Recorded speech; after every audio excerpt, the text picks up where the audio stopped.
I'm gonna show you how I chop the onion like this in a safe way and I guess quite fast. So the trick is cut like this, so the knife doesn't go all the way, and I keep doing it in the whole onion. Then I turn it and I do the same. Now I turn it to the other side and I keep my fingers here. This one went out. And now cut it.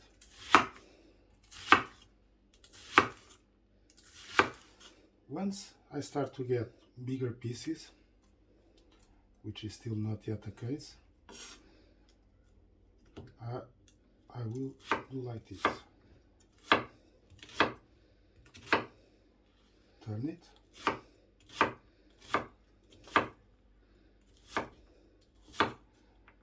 And now just finish it. Where you see big pieces, you just need to cut them.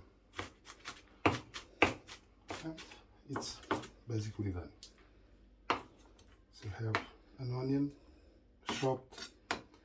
You could actually, the more thin you do between the cuts, the thinner it will get.